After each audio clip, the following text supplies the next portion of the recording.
Good morning, saints. Let's come before the Lord in meditation from the book of Jeremiah, chapter 12, the entire chapter. Righteous are you, O Lord, when I plead with you, yet let me talk with you about your judgment.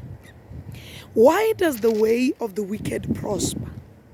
Why are those happy who deal so treacherously? You have planted them, yes. They have taken root. They grow. Yes, they bear fruit. You are near in their mouth, but far from their mind. But you, O Lord, know me. You have seen me, and you have tested my heart toward you. Pull them out like sheep for the slaughter, and prepare them for the day of slaughter. How long will the land mourn, and the herbs of every field wither? The beasts and the birds are consumed for the wickedness of those who dwell there, because they said, he will not see our final end.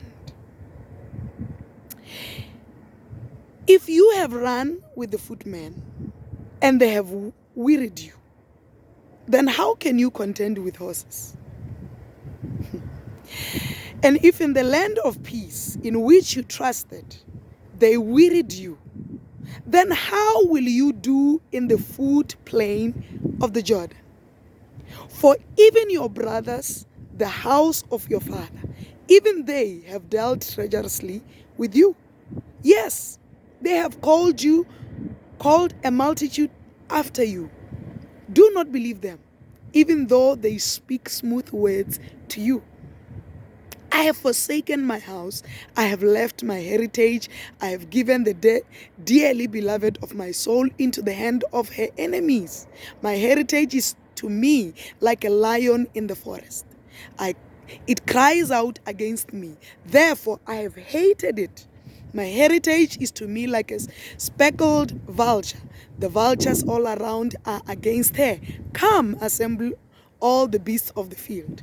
Bring them to devour. Many rulers have destroyed my vineyard. They have trodden my portion underfoot. They have made my pleasant portion a desolate wilderness. They have made it desolate. Desolate it mourns to me.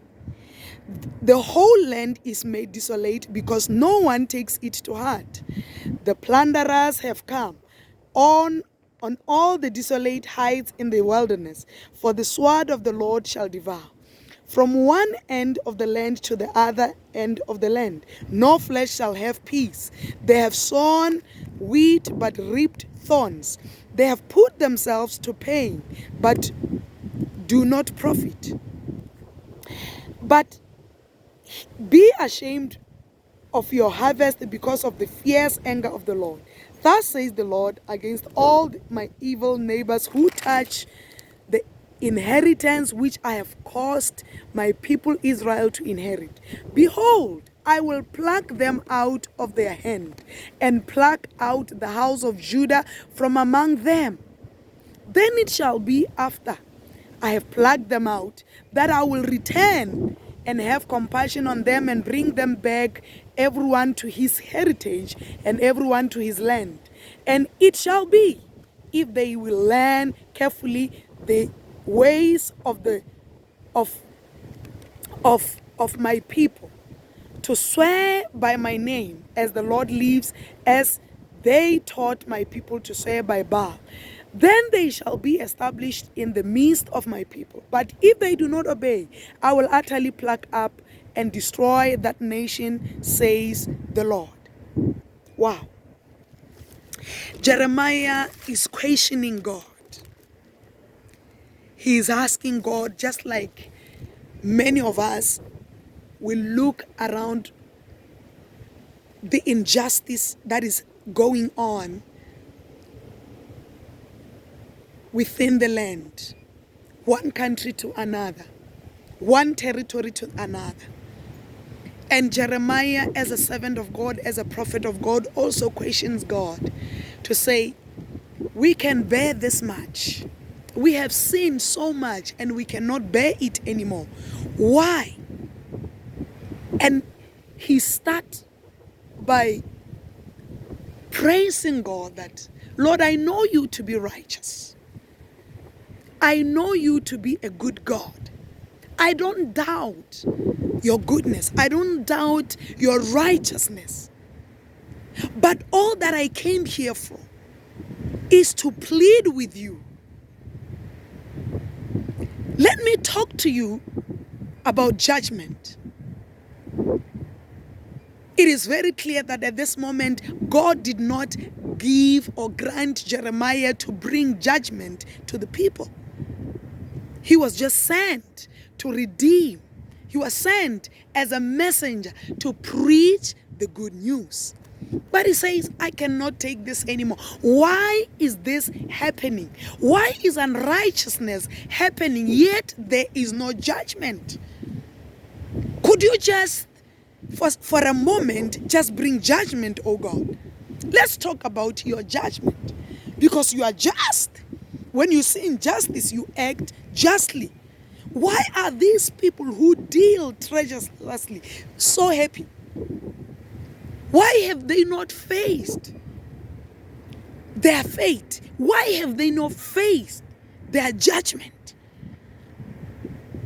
It is you. He says, Lord, I understand that it is you who planted them. I mean, think about it. God made all things, both evil and good. No matter how evil the person is, no matter how evil we see things happening, God made those people. But one thing we need to understand is God made every man a choice to say, I created you good. But it is your choice that will define what you will become. It is how you choose to live, what you embrace, that will define you, your character, your ways, how you deal in business, how you deal as a leader, how you walk in this walk. Even though you can say, I'm a child of God, it is your choice of obedience that will define what you become. It is your choice of obedience, of embracing the truth that will define what you become. Some of us, we choose partially the truth, and partially we shall become that which we are right now. People who compromise. Those are the people who will choose partially to embrace the truth. And Jeremiah says, Lord, you made all these things. But it doesn't mean that God made everyone evil. He made all men, all creation good. And he put a choice before men to say, choose what you want to become. And unfortunately, there are those who chose to become evil. Those who chose to do those who chose to be unjust, those who chose to be evil, to do evil, who love to do evil, they will do whatever it takes to prosper in evil ways. And Jeremiah says, you planted them. And these, they have taken root. They are so established. They seem not to be, they cannot be uprooted. They seem so deep. You know, when somebody is so deep in their doing that they seem untouchable. This is what Jeremiah is talking about. He says, hey, these people are so rooted in what they do and in who they are. They grow. They bear fruit. You are near in their mouth, but you are far from their hearts and their mind. You see, this is a line of compromise that Jeremiah is talking about to say, these people, yes, they seem to know you. They can utter, well, God has been so good. You know, God is a good God. But their mind are far from God. Their thoughts are not godly thoughts. And Jeremiah says, but you know me. Isn't it us? When we see such things happen, you go, God, you know me. I've been faithful. I've been doing things by the book. I've been doing things so well. I've been trying by all means, even if I fall, to obey you, to do things right, to want to seek you, to want to hear you before I can even move. You have tested my heart. You know me. But look at this. But God answers and say, I want you to understand. If you run with the footmen and they have wearied you, how then can you contend with horses? That is a question God is posing before you and I. How will we contend with horses if we are complaining, if we are comparing? How will we now be trusted if we are weary?